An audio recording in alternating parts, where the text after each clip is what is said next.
Hello friends, welcome back to my channel. और जैसे कि हमने पिछले वीडियो में देखा कि लिटरेरी क्रिटिसिज्म और लिटरेरी थियोरी आखिर होता क्या है, दोनों में फ़र्क क्या है और दोनों में सिमिलैरिटीज़ क्या है। हमने ये भी सीखा कि क्यों लिटरेरी क्रिटिसिज्म और लिटरेरी थियोरी इतना इम्पोर्टेंट है किसी भी लिटरेरी टेक्स्ट को समझने के लिए, किसी नॉवल को समझने के लिए, प्ले को समझने के लिए, पोएम को समझने के लिए क्यों ये इम्पोर्टेंट हो जाता है। और आज के वीडियो में हम देखेंगे कि ये इम्पोर्टेंट तो है ही, लेकिन फिर इसकी शुरुआत कहाँ से हुई, कहाँ से लिटरेरी क्रिटिसिज्म आया और कहाँ से इसको वाइडली एक्सेप्ट किया जाने लगा। लिटरेरी क्रिटिसिज्म में 20th सेंचुरी में एक मूवमेंट काफ़ी पॉपुलराइज हुआ था और वो था न्यू क्रिटिसिज्म। न्यू क्रिटिसिज्म बहुत ही छोटा मूवमेंट था, लेकिन इसने काफ़ी हेल्प की लोगों की, या फिर आप ऐसे बोल सकते हो कि इसकी वजह से जो लिटरेचर में क्रिटिसिज्म होता था वो काफ़ी चेंज हो गया। तो जब क्रिटिसिज्म आई, ये मूवमेंट न्यू क्रिटिसिज्म आई, तो सबको ऐसा लग रहा था कि 20th सेंचुरी के बाद ही लिटरेरी क्रिटिसिज्म चालू हुआ, बट ये सच नहीं है। लिटरेरी क्रिटिसिज्म कोई नया कंसेप्ट नहीं है, वो पुराना ही कंसेप्ट है। तो वो कब से चल रहा था? वो एंशियंट टाइम से चल रहा था, मतलब एंशियंट रोमन्स और एंशियंट ग्रीस लोग जो थे वो जो क्रिटिसिज्म करते थे तो वो तब से चल रहा था। हाँ, ये बात अलग है कि वो जिस तरह से क्रिटिसिज्म कर रहे थे वो अलग था। अभी वेनिस से क्रिटिसिज्म कर रहे थे तो वो क्या करते थे कि कुछ पैरामीटर्स देते थे कि ये सेट ऑफ रूल्स है, अगर कोई चीज़ इसमें बैठती है तो ही वो आइडियल है। जैसे आप अगर अरिस्टोटल के पोएटिक्स का एग्जांपल लो, तो पोएटिक्स में उसने ट्रेजेडी के बारे में बताया कि एक आइडियल ट्रेजेडी कैसे होनी चाहिए, उसमें unity of time place and action होनी चाहिए, उसमें हीरो कैसा होना चाहिए। मैंने ग्रीक ट्रेजेडी पे ऑलरेडी एक वीडियो बना दिया है, मैं उसका लिंक डिस्क्रिप्शन में डाल दूंगी। तो अरिस्टोटल के अगर ट्रेजेडी के डेफिनेशन को फॉलो करें या उसने ट्रेजेडी के पैरामीटर्स जो फॉलो किए हैं, बताए हैं, अगर उसको कोई टेक्स्ट फॉलो करता है तो ही वो सही प्ले है या फिर वो एक आइडियल प्ले बोला जाता है। तो ट्रेडिशनली वो क्या करते थे, एक जॉनरा उठाते थे, उसमें वो पैरामीटर्स बताते थे, या फिर एक राइटर को उठाते थे और वो राइटर के सारे वर्क्स को वो एनालाइज करते थे, जैसे जॉनसन कर रहा था, डॉक्टर सैमुअल जॉनसन। बट अभी जब हम लोग ऐसे करते हैं या फिर कोई इंसान अगर ऐसे क्रिटिसाइज कर रहा है एक जॉनरा को या फिर एक पूरा शेक्सपियर जैसे एक प्ले राइट को वो फॉलो क्रिटिसाइज कर रहे हैं, तो इसका मतलब उस इंसान का नॉलेज भी काफ़ी वास्ट होना चाहिए, उसको सारी चीज़ें पता होनी चाहिए, तभी वो क्रिटिसाइज कर सकता है उस चीज़ को। क्योंकि अगर किसी ने सारे शेक्सपियर के प्लेस पढ़े ही नहीं है तो वो इस चीज़ को क्रिटिसाइज ही नहीं कर सकता। उसको पता होना चाहिए कि शेक्सपियर ने कब लिखना चालू किया, उसके कितने सारे वर्क्स थे, और फिर उसके कौन से वर्क्स में सिमिलैरिटीज़ है, कौन से वर्क्स में डिससिमिलैरिटीज़ है। ये सब बोलने के लिए भी उस इंसान के पास काफ़ी सारा नॉलेज चाहिए। लेकिन जब न्यू क्रिटिसिज्म आया तो उन्होंने बोला कि इन सब की कोई ज़रूरत नहीं है, तुम्हें जॉनरा जानने की ज़रूरत नहीं है, तुम्हें प्ले राइट जानने की ज़रूरत नहीं है, तुम्हें ये सब की किसी की भी ज़रूरत नहीं है। आपको बस एक टेक्स्ट चाहिए, आप उस टेक्स्ट को पढ़ो, उसमें कौन से लिटरेरी डिवाइसेस यूज़ हुए हैं, उसमें कौन सा फॉर्म यूज़ हुआ है, कौन सा स्ट्रक्चर यूज़ हुआ है, ये सारी चीज़ें देखो और फिर एनालाइज करो कि वो वर्क सही है कि नहीं है। तो ट्रेडिशनली क्या होता था, वो एक यूनिवर्सल पर्सपेक्टिव से सोचते थे कि सबको वो चीज़ें पसंद आनी चाहिए। बट जो न्यू क्रिटिसिज्म है वो ऑब्जेक्टिव था, उसमें आपके ऊपर था कि उस पोयम का या फिर उस प्ले का आप पे क्या इम्पैक्ट हो रहा है, या आपको क्या लग रहा है कि उसका स्ट्रक्चर सही है कि नहीं, उसमें फॉर्म कैसा है, उसमें लिटरेरी डिवाइसेस कैसे हैं। तो ये दोनों उसमें डिसिमिलैरिटीज है, लेकिन बिकॉज न्यू क्रिटिसिज्म है और उन्होंने नया एक अप्रोच दिया, इसका मतलब ये नहीं है कि पुराने वाले को कम्प्लीटली डिसरिगार्ड करें। तो पुराने टाइम पे, एंशिएंट टाइम पे लिटरेरी क्रिटिसिज्म लिखा गया था और उसके कुछ फाइनेस्ट एग्जाम्पल है द रिपब्लिक बाय प्लेटो। प्लेटो ने रिपब्लिक लिखा था। इस बुक में उन्होंने सब पोएट्री के बारे में बात की। उन्होंने कहा कि कैसे पोएट्री इमोरल है क्योंकि वो माइमेसिस करती है। माइमेसिस करती है मतलब वो कॉपी करती है, एंड बिकॉज वो कॉपी करती है तो फिर वो एक फॉल्सहुड फैला रही है। तो उन्होंने फिर उनके प्लेस में से या फिर उनका ये जो आइडियल रिपब्लिक है, इसमें से उन्होंने सारे पोएट्स को बैनिश कर दिया था। लेकिन जो प्लेटो के डिसाइपल थे अरिस्टोटल, उन्होंने इस बात पे यकीन नहीं किया। उनको लगा कि ऐसे नहीं होना चाहिए। इवन दो वो कॉपी कर रहे हैं, लेकिन वो कॉपी करके कोई बहुत अच्छी चीज बना रहे हैं। ठीक है, तो मतलब अगर कोई चेयर है, उन्होंने चेयर का एग्जाम्पल दिया था, तो वो चेयर, जब पोएट उस चेयर के बारे में लिखेगा तो उस चेयर को वो और ब्यूटीफुल बनाएगा। तो यस, कॉपी तो कर रहे हैं, लेकिन एट द सेम टाइम वो उसको एनहांस कर रहे हैं। तो फिर अरिस्टोटल ने पोएट्री को डिफेंड किया पोएटिक्स में। साथ ही में उन्होंने ट्रेजेडी के बारे में भी बताया कि ट्रेजेडी कैसे होनी चाहिए, कॉमेडी कैसे होनी चाहिए। अनफॉर्चुनेटली हमारे पास कॉमेडी का ज़्यादा मटेरियल उनका अवेलेबल नहीं है, क्योंकि बार बार इन्वेडर्स आ रहे थे और वो टाइम से अब तक बहुत बार वॉर भी हो चुके थे। और सबसे पहले जब ऐसे कुछ होता है ना, तो लोग बुक्स ही चलाते हैं, तो काफ़ी सारा मटेरियल लॉस्ट हुआ है उस वक्त का, तो ज़्यादा इन्फॉर्मेशन नहीं है। बट जितना भी है वो मतलब वो काफ़ी ज़्यादा इंसाइट देता है कि वो टाइम पे क्रिटिसिज्म कैसे होता था। फिर आर्स पोएटिका है, ये होरास ने लिखा था। होरेस ने इसने बताया कि पोएट्री का कॉम्पोजिशन कैसे करना चाहिए, पोएट्री को कैसे लिखना चाहिए। एक असली राइटर, असली राइटर बोलने से बेटर है कि एक आइडियल राइटर या फिर एक प्रॉपर राइटर, एक मास्टर राइटर उसको कैसे लिखेगा और नॉर्मल इंसान उसको कैसे लिखेगा। अभी हम लोग भी पोएट्री करने की कोशिश करते हैं, लेकिन हम लोग जिस जिस तरीके से बोलेंगे उस तरीके से ऐसा ज़रूरी नहीं कि गुलजार साहब भी वैसे ही बोले या जावेद अख्तर भी वैसे ही लिखे बोले। तो पोएट्री का कॉम्पोजिशन में क्या चीज़ें ध्यान में रखनी चाहिए लोगों को, जिसकी वजह से एक नॉर्मल इंसान भी पोएट्री को काफ़ी अच्छे से लिख सके। उन्होंने इसके साथ ही में ये भी बताया कि एक क्रिटिक को कैसे होना चाहिए, क्रिटिक को कैसे अनबायस्ड होना चाहिए, उसको अपने प्रीजुडाइसेस को उस वर्क में नहीं लाने देना चाहिए। फिर इसके बाद एक और इम्पॉर्टेंट वर्क है ऑन हिज सबलाइम।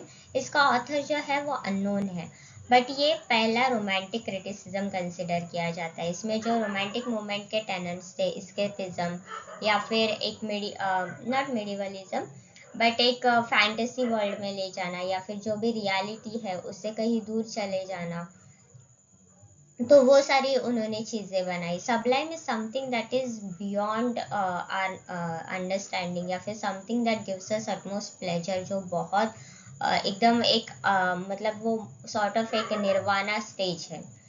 तो फिर ये जो वर्क है ऑन सबलाइम, इसको एक one of the first example of romantic criticism consider किया जाता है। फिर इसके बाद जो क्रिटिसिज्म हो रहा था उसमें डिक्लाइन आ गया। कब तक आया वो डिक्लाइन? वो आया रेनेसांस के पीरियड तक।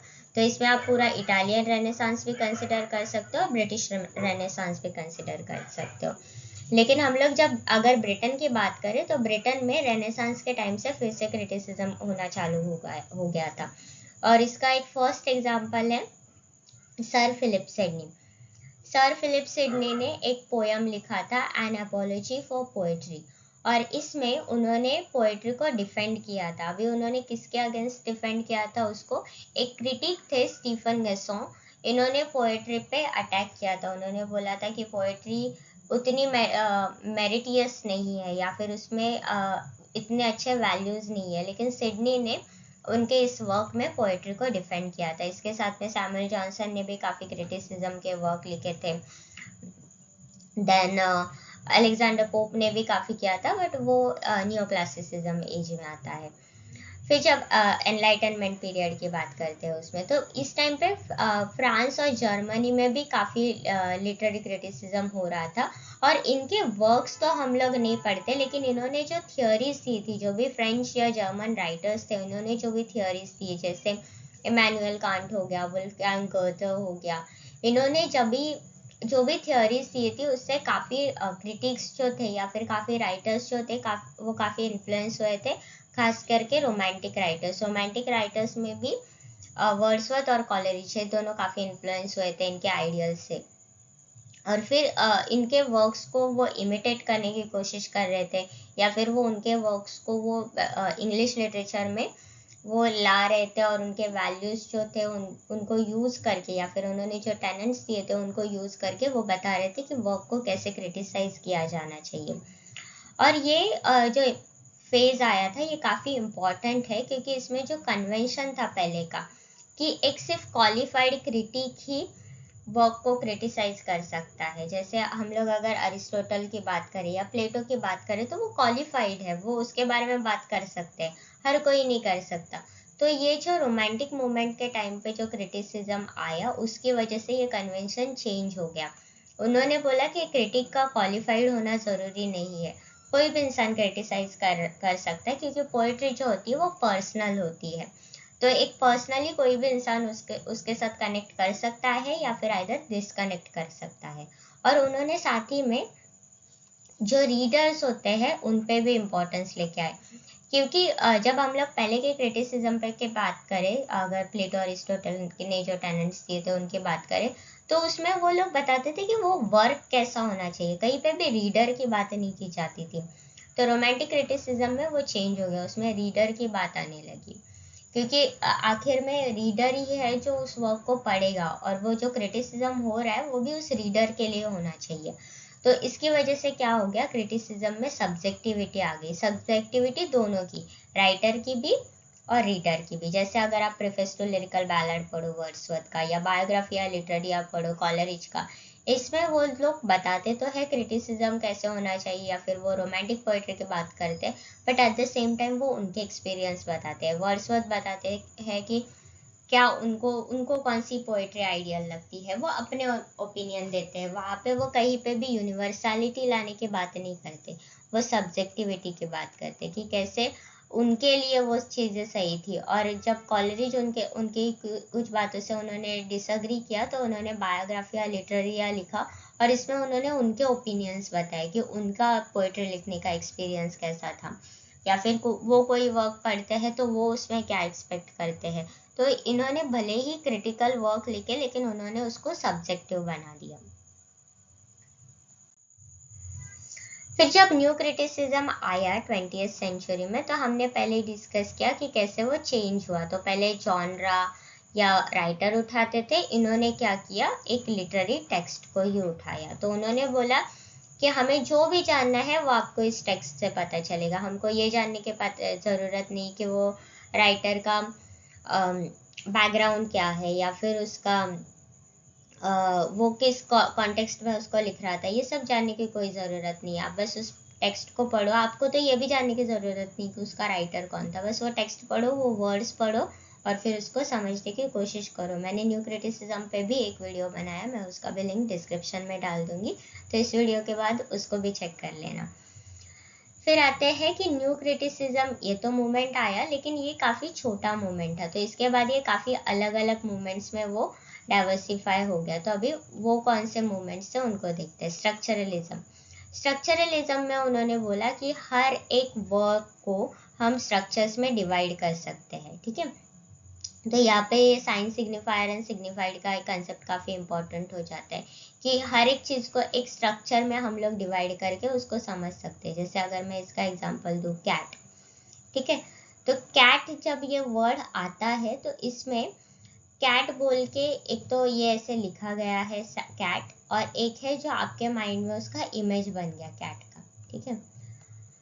ड्राइंग को इग्नोर करना। बट अभी ऐसा ज़रूरी नहीं कि सबके दिमाग में यही कैट का इमेज आए, मतलब ये तो आएगा ही नहीं किसी के दिमाग में, बट अभी मेरे माइंड में एक अलग कैट का एग्जांपल आता है, इमेज आता है, आपके माइंड में अलग आएगा, कुछ सालों के बाद ये फिर से चेंज हो जाएगा। तो उन्होंने बोला कि जब तक हम इन स्ट्रक्चर्स को नहीं समझेंगे, हम साइन सिग्निफायर एंड सिग्निफाइड को नहीं समझेंगे, हम उस वर्क को नहीं समझ सकते।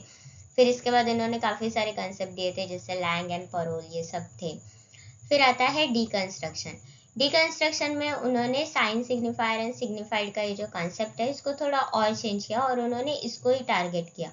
उन्होंने बोला कि अभी ये कौन डिटरमाइन कर रहा है कि कैट एक्चुअल में है क्या, क्योंकि बिकॉज तो फिर क्योंकि कैट वर्ड को का ये नहीं था, मतलब जब भगवान ने दुनिया बनाई तो उन्होंने ये नहीं बोला कि इस एनिमल का नाम कैट है, वो हमने दिया। और फिर वो काफ़ी टाइम के बाद वो चेंज भी होता है, ऐसा ज़रूरी नहीं कि पहले जो चीज़ें चली आ रही थी या हम जो चीज़ों में यकीन कर रहे थे वो बाद में आके चेंज भी हो सकती है। तो उन्होंने बोला कि जब इसका ही कोई बेसिस नहीं है तो फिर हम कैसे माने कि ये जो कैट है ये एक्चुअली कैट ही है, क्योंकि वो बताने वाला कोई नहीं था, वो उसको अप्रूव करने वाला या वैलिडेट नहीं किया जा सकता कभी। तो डेरिडा ने एक और कॉन्सेप्ट दिया था एपोरिया। एपोरिया में उन्होंने ये बोला कि हम लोग कभी मीनिंग तक पहुंच ही नहीं पाएंगे, क्योंकि ये मीनिंग जो है ये हमेशा ये साइन सिग्निफायर सिग्निफाइड में वो कंफ्यूज होता रहेगा, और फिर हम लोग वो, और साथ ही में वो बार बार चेंज भी होता रहेगा, तो हम कभी भी किसी वर्क के जो इसमें है उसका जो एक्चुअल मीनिंग है उस तक कभी पहुंच नहीं सकते, और इसकी वजह से जो स्टेट ऑफ कंफ्यूजन होगा उसको एपोरिया बोला था उन्होंने। फिर आता है पोस्ट मॉडर्निज्म। पोस्ट मॉडर्निज्म एक काफ़ी इम्पॉर्टेंट मूवमेंट है। अगर आप अभी भी सोसाइटी देखो तो उसको पोस्ट मॉडर्निज्म में ही कंसिडर किया जाता है।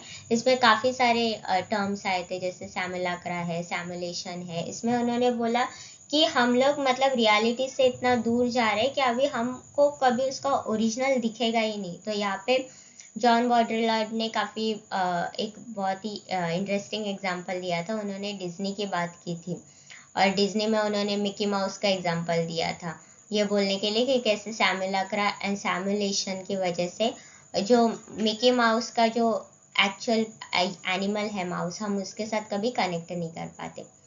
फिर आता है साइकोएनालिटिकल क्रिटिसिज्म। इसमें इनर साइकी पे ध्यान दिया जाता है, और वो दोनों का, राइटर का भी, कैरेक्टर्स का भी और रीडर्स का भी, ठीक है, सॉरी तीनों का। फिर रीडर रिस्पॉन्स थियोरी, ये जो न्यू क्रिटिसिज्म में अफेक्टिव फैलेसी है इसी से स्प्राउट आउट हुआ है। रीडर रिस्पॉन्स थियोरी में ये होता है कि इसमें we focus on readers emotion, कि कैसे एक रीडर रिस्पॉन्ड करता है किसी टेक्स्ट को लेके। Then there is feminist criticism. Feminist criticism में ये होता है कि हम लोग ये देखते हैं कि किसी भी लिटरेरी टेक्स्ट में विमेन को कैसे ट्रीटमेंट दिए जाते हैं, या फिर विमेन कैरेक्टर्स को कैसे ट्रीटमेंट दिए जा रहे हैं, और साथ ही में वो विमेन कैरेक्टर दूसरे विमेन कैरेक्टर को या फिर मेल कैरेक्टर्स के साथ कैसे रिएक्ट कर रहे हैं। देन फिर है मार्क्सिस्ट क्रिटिसिज्म। मार्क्सिस्ट क्रिटिसिज्म में वी डिस्कस अबाउट कि कैसे क्लास स्ट्रगल होता है, अपर क्लास होता है, लोअर क्लास होता है। अपर क्लास को बूर्जुआ बोलते हैं, और लोअर क्लास को या फिर वर्किंग क्लास को प्रोलेटेरिएट बोलते हैं, और इनकी वजह से कैसे इनके बीच में कैसे एक क्लास स्ट्रगल है या फिर कैसे टेंशन है, इसको कैसे पोर्ट्रे किया जाता है। एक लोअर क्लास आदमी या फिर इंसान कैसे अपर क्लास को लेके रिएक्ट करता है, और अपर क्लास कैसे लोअर क्लास को लेके रिएक्ट करता है। फिर आता है new historicism and cultural materialism. New historicism में स्टीफन ग्रीनब्लैट बोलते हैं कि हम कोई भी टेक्स्ट को जब पढ़ते हैं ना, तो उसका हिस्टोरिकल कॉन्टेक्स्ट जानना ज़रूरी है, और वो हिस्टोरिकल कॉन्टेक्स्ट जानने के लिए हमको कोई भी एक नॉन लिटरेरी टेक्स्ट उठाना पड़ेगा। मतलब अगर सपोज हम लोग शेक्सपियर के रिचर्ड II का एग्जाम्पल ले, तो उस प्ले को समझने के लिए वो टाइम पे जो नॉन लिटरेरी टेक्स्ट लिखे गए थे उनको समझना, उनको एनालाइज करना इज़ वेरी इंपॉर्टेंट। क्योंकि ग्रीनब्लैट ने एक स्टोरी बताई थी जिसमें उन्होंने ये बोला था कि queen Elizabeth, because she was childless, उनको ऐसे बार बार लग रहा था कि कोई उनको यूसअप कर लेगा। यूसअप कर लेगा मतलब उनको उससे हटा देगा, उनको उनकी पोजीशन से हटा देगा, उनको उनकी गद्दी कोई छीन लेगा।